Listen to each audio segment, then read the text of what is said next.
آج کی اس زبردست ویڈیو میں ہم استغفار ایک انسانی زندگیوں میں پیدا ہونے والی تبدیلیوں کے بارے میں جانیں گے اور آپ کو بتائیں گے کہ یہ اپنی برکت سے آپ کی زندگی کو کس طرح بدل سکتا ہے۔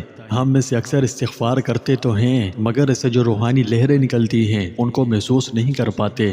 استغفار ہماری زندگیوں میں بہت سی تبدیلیاں لاتا ہے۔ اکثر کو تو پتہ ہی نہیں ہے کہ استغفار کا مقصد کیا ہے، کیسے پڑھتے ہیں، کس لیے پڑھا جاتا ہے، اس میں کیا راز مخفی ہیں، یہ ہمارے لیے کیوں ضروری ہے اور اس کی اسلام میں کیا اہمیت ہے۔ اسی سبب وہ اس سے پیدا ہونے والی روحانی برکات کو محسوس نہیں کر پاتے ہیں۔ محسوس تو تب کریں جب اس بارے میں علم ہو۔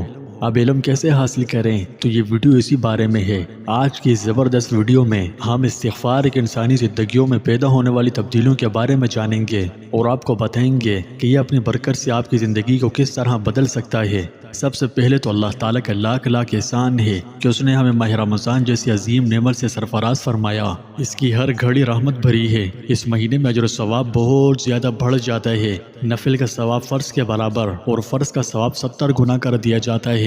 ایک حدیث کے مطابق اگر کوئی شخص ایک بار درود شریف پڑھے تو رمضان المبارک کی خصوصی فضیلت کی برکت سے 1,00,000 مرتبہ درود شریف پڑھنے کا ثواب ملتا ہے۔ ایک اور حدیث میں آتا ہے کہ جو کوئی رمضان المبارک میں ایک بار سبحان اللہ کہے اس کو اس قدر ثواب ملے گا جیسا کہ غیر رمضان میں 1,00,000 مرتبہ سبحان اللہ کہنے پر ملتا ہے۔ رمضان المبارک زندگی میں انقلاب لانے، دلوں کا رخ مولا کریم کی طرف پھیرنے، دوزخ سے آزادی حاصل کرنے اور جنت کو فضل خداوندی سے حاصل کرنے کا انتہائی اہم وقت ہے۔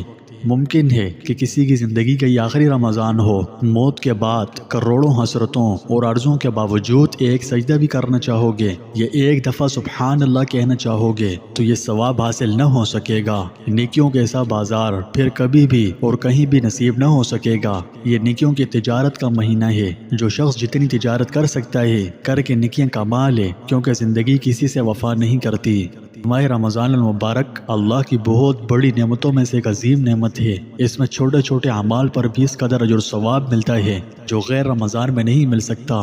یعنی ہم کمزوروں کو یہ مہینہ عطا فرما کر بہت بڑا احسان فرمایا۔ اس کی یہ خاصیت ہے کہ جو اس ماہ مقدس میں نفلی عبادت کرے تو ایسا ہے جیسے غیر رمضان میں فرض ادا کیا، اور جو فرض ادا کرے تو ایسا ہے جیسے غیر رمضان میں 70 فرض ادا کیے۔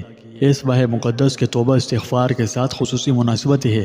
اسے یوں سمجھیے کہ اس ماہ مقدس میں صبح و شام اللہ تعالیٰ کی طرف سے منادی ہوتی ہے کہ اے خیر اور بھلائی تلاش کرنے والوں آگے بڑھو، اور شر و بھلائی کے طلبگاروں باز آ جاؤ، اپنی آنکھیں کھولو، یعنی توبہ کر لو۔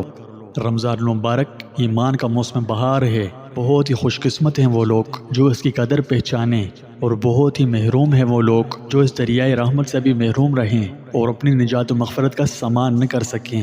جو لوگ کسی خاص گھڑی کا انتظار کرتے ہیں کہ اس میں توبہ کریں گے، تو رمضان ہی وہ خاص گھڑی ہے جس میں توبہ کرنے میں دیر نہیں کرنی چاہیے۔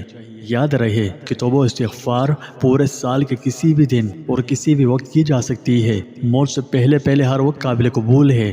بندہ جب بھی توبہ کرے گا وہ اللہ کو خوب بخشنے والا اور مہربان پائے گا، یعنی موت سے پہلے پہلے اس کی توبہ قابل قبول ہوگی۔ اور ہاں، استغفار محض استغفر اللہ کی رٹ لگانا نہیں ہے، یہ ایمان کے اعلان ہے اور اللہ پر ہمارے انحصار کا اعادہ ہے۔